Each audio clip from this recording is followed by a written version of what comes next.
2021년 7월 28일 수요일입니다. 이 아침에 함께 하신 모든 분들을 환영합니다. 기도하시고 이 시간을 시작하겠습니다. 사랑이 많으신 아버지 하나님, 새로운 생명으로 우리를 불러주셔서 감사합니다. 주님, 하나님이 계시기 때문에 우리의 삶에 기대가 있고 또 설렘으로 이 하루를 시작합니다. 주님께서 허락하실 모든 은혜들 가운데 우리가 기쁨이 있게 하시고 이 아침 그 하루를 살아갈 충분한 생명력을 공급받게 하여 주시옵소서. 삶이 가진 두려움과 염려를 주님 아십니다. 우리의 마음을 만져주시고 그것들로부터 가볍게 하여 주시옵소서. 주께서만이 삶의 올바른 방향이 어디이며 인생의 참된 가치가 어디에 있는지를 아십니다. 이 아침에 우리로 다시 한번 그것들 깨닫고 배우게 하여 주시옵소서. 선한 하늘의 능력이 온전히 우리의 삶을 감싸는 하루가 되기를 원합니다. 주님, 그렇게 우리와 함께하여 주시옵소서. 거룩하신 예수 그리스도의 이름으로 기도합니다. 아멘. 멍에라는 단어는 부정적인 단어입니다. 소에게 속박하는 기구가 멍에인 것입니다. 소의 등에 그것을 씌워서 소의 노동력을 이용하도록 고안된 도구가 멍에라는 도구입니다. 의지를 속박하고 고통을 강요하는 기구가 멍에라는 것입니다. 성경에서도 여기에 대한 관점은 크게 다르지 않습니다. 성경에 등장하는 멍에라는 표현은 대부분의 경우 좋은 의미로 사용되지 않습니다. 앞서 설명했던 것처럼 자유의지를 상실하고 구속당한 상태에서 상대방의 필요를 위하여 일방적으로 움직여야 하기 때문에 그렇습니다. 그렇게 수동적으로 고통당할 수밖에 없는 도구가 멍에라고 언급하고 있습니다. 그런데 예수님께서는 사람들을 향하여 오라고 초청하신 다음에 그분에게 나아간 자들을 향하여 그분의 멍에를 매라고 말씀하십니다. 앞서 여러 번 언급했지만은 예수님께서 그 시대에 하신 말씀들은 사람들의 상식을 뛰어넘는 것이었습니다. 기껏 사람을 불러서 멍에를 지운다는 것은 있을 수가 없는 일이었습니다. 그 말을 듣는 순간 도망가야 하나라는 생각을 사람들이 할 수도 있었습니다. 그런데 예수님께서는 그분의 부르심 앞에 나온 자들에게 멍에의 고통을, 그들이 알고 있는 그 부정적인 의미의 내용들을 온전히 주겠다라고 이야기하시는 것이 아닙니다. 그분께서는 자신의 멍에가 쉽다고 말씀하셨습니다. 오늘의 주제는 내 멍에는 쉽고입니다. 대학을 다니던 시절에 태능으로 들어가는 버스는 45번과 803번이 있었습니다. 전철역에서 내려서 삼육대학을 향하여 가다 보면은 같은 버스 안에 태능에 위치한 다른 대학들의 학생들을 만나는 경우들이 있었습니다. 삼육대학 외에도 서울여대가 있고 그리고 서울여대 앞에 또 육군사관학교가 있습니다. 그 가운데서 눈에 띄는 것은 육군사관학교 생도들이었습니다. 정복을 입고 외출을 한 후에 주말이 지나고 학교로 돌아가는 학생들을 보면은 육군사관학교 학생들은 버스의 자리가 비어 있어도 좀처럼 앉는 법이 없었습니다.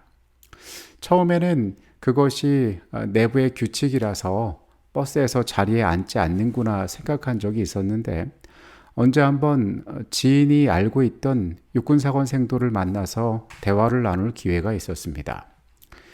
그런데 그 친구로부터 들은 이야기는 육사생도에게 버스에서 자리에 앉지 말라는 규칙은 없다는 것입니다. 그렇다면 왜 내가 보았던 모든 육사생도들이 자리에 앉지 않았을까 궁금해서 물어보게 되었습니다. 설명을 듣기로는 육군사관학교 내부에 그런 규칙은 존재하지 않지만은 외출할 때마다 입는 정복이 있는데 그 정복에 구김이 생기는 것을 사람들이 좋아하지 않는다라고 합니다. 반듯하고 절도 있어 보이는 외모를 나타내야 하는 규정이 존재하는데 그 규정에 근거해서 살아갈 뿐이고 의자에 앉지 않는 것도 그런 연장선상에서 취하는 행동이라고 듣게 되었습니다. 그 이야기를 들으면서 그들이 생도로 살아가는 것이 그렇게 쉬운 일은 아니구나라는 생각을 하게 되었습니다. 공부를 잘하고 좋은 신체 조건을 가진 많은 젊은이들이 경쟁을 했을 것이고 그것을 뚫고 선발된 사람들에게 주어지는 특권이 생도라는 그런 자리였을 것입니다. 그리고 그렇게 대학에 들어가서도 강도 높은 훈련과 규율 가운데 생활하고 있는 것입니다.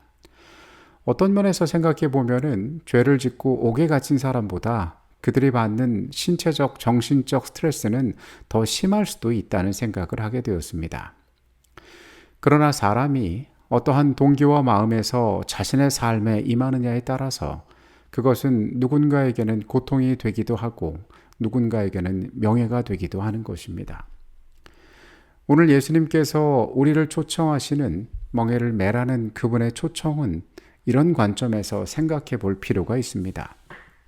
우리가 맹목적이고 그리고 아무런 이유 없이 그 멍에를 맨다면은 그것은 극심한 고통에 불과할 수도 있지만은 예수의 방법과 그 멍에를 지으신 이유에 대해서 우리가 이해할 수 있다면은 그 멍에는 전혀 다른 것이 될 수 있습니다.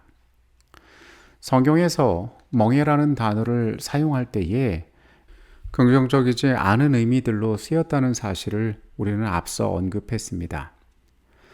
마태복음 11장 30절에서 예수님께서는 쉽고 라고 멍에에 대해서 말씀하시는데 이 단어는 선한, 유쾌한, 유용한, 자유로운 이라고도 번역할 수 있는 헬라어입니다.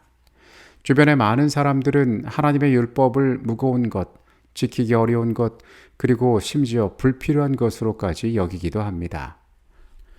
예수님 안에 산다는 것은 아름다운 것입니다. 그러나 우리가 그분을 섬기기로 결정할 때에 우리의 삶에는 포기해야 할 것들이 나타납니다.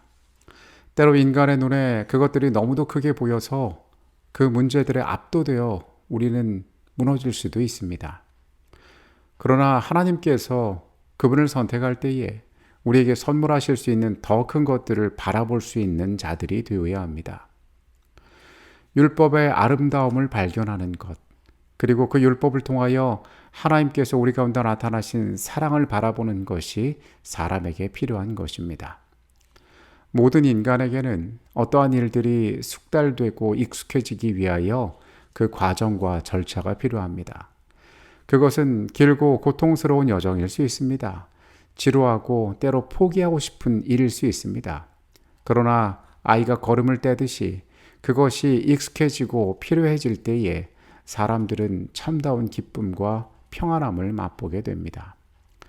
예수님과 동행하는 것도 마찬가지입니다. 그렇게 하는 것이 항상 좋고 옳은 일이란 것을 우리가 기억할 필요가 있습니다. 그 과정 가운데 고통을 겪고 낙담할 수도 있습니다.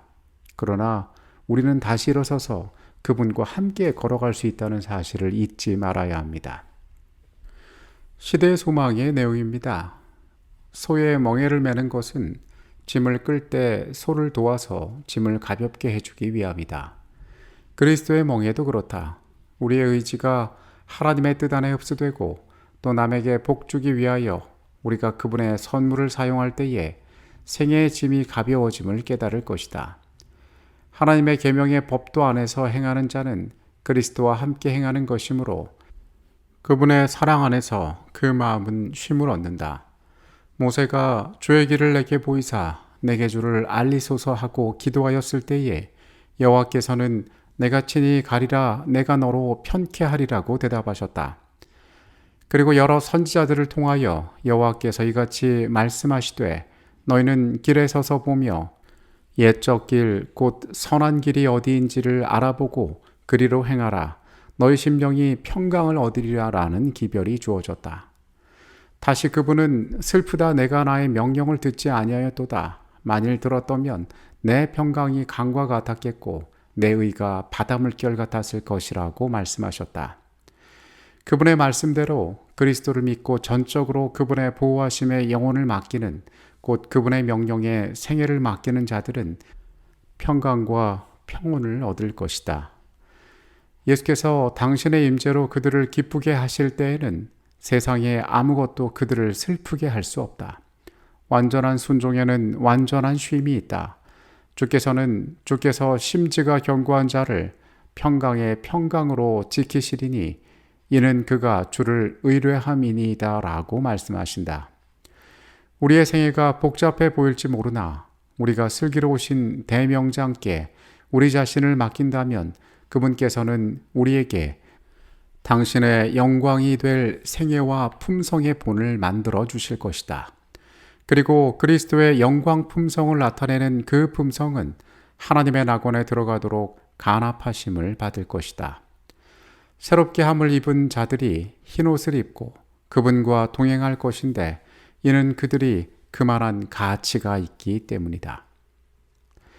하나님께서 우리의 삶을 사랑하십니다. 그리고 그분께서 우리에게 주시는 멍에는 그분께서 쉽다고 말씀하신 것처럼 우리의 삶을 이롭게 하고 새롭게 하는 것임을 기억해야 할 것입니다.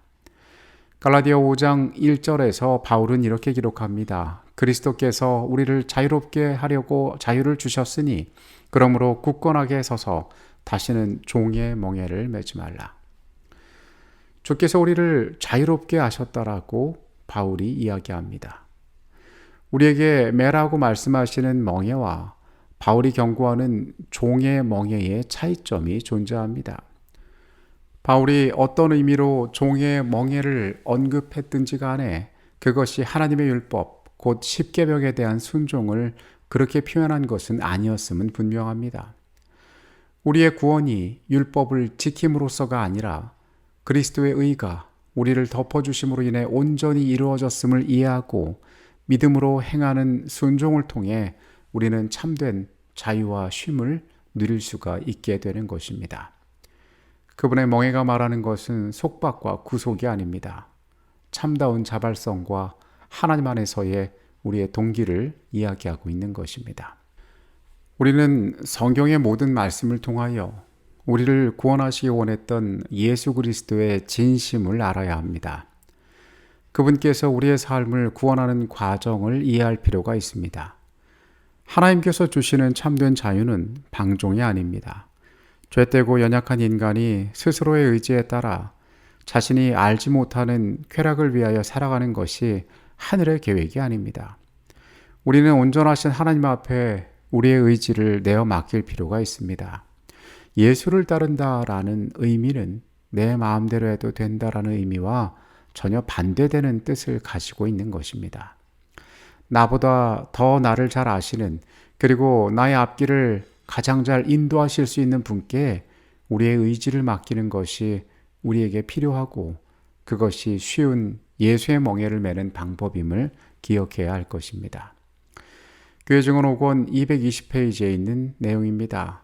진실한 그리스도인은 그리스도의 멍에가 목을 괴롭히고 있다고 결코 불평하지 않을 것이다. 그는 예수님을 섬기는 일이 가장 진정한 자유라고 생각한다. 하나님의 율법은 그에게 기쁨이 된다.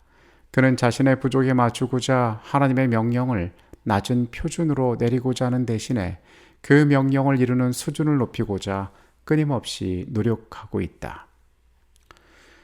우리는 예수 그리스도를 바라보고 그분의 표준을 바라보아야 합니다. 우리의 삶에 있는 수고와 노력들을 고통과 굴욕으로 여기지 않습니다. 하나님께서 다듬어 가시고 완성해 가실 아름다운 품성과 영광을 위하여 우리는 기꺼이 예수의 멍에를 매는 자들입니다. 그것이 인간의 삶이 경험하고 또한 나아갈 수 있는 가장 온전한 길임을 우리가 알고 믿고 있습니다. 이 땅의 사람들도 스스로의 목적과 또 삶의 성취를 위해서 기꺼이 희생하고 고통스러운 길을 걸어가기를 마다하지 않습니다. 영원한 세계를 위하여 준비하는 그리스도의 삶 역시 그것들을 얻기 위하여 최선을 다하는 삶의 모습들이 되어야 할 것입니다. 하나님께서 우리에게 주시는 멍에의 참된 의미를, 그것이 쉽다고 말씀하신 그분의 참뜻을 우리의 삶이 기억하게 되기를 간절히 바라겠습니다. 함께 기도하시겠습니다. 아버지 하나님, 우리를 향하여 주의 멍에가 쉽다고 말씀하신 예수님의 말씀을 기억합니다. 그리고 내 삶이 예수 안에서 무엇을 구하고 있으며 어떤 기대 가운데 있는지도 다시 한번 오늘 돌아보게 됩니다. 주님만이 우리의 삶을 완전케 하실 수 있습니다. 주님만이 우리의 연약한 죄된 자아를 깨뜨리실 수 있습니다. 주의 의지에 우리의 모든 것들을 맡기고 순종하는 백성 되게 하여 주시옵소서. 예수 그리스도의 이름으로 기도합니다. 아멘.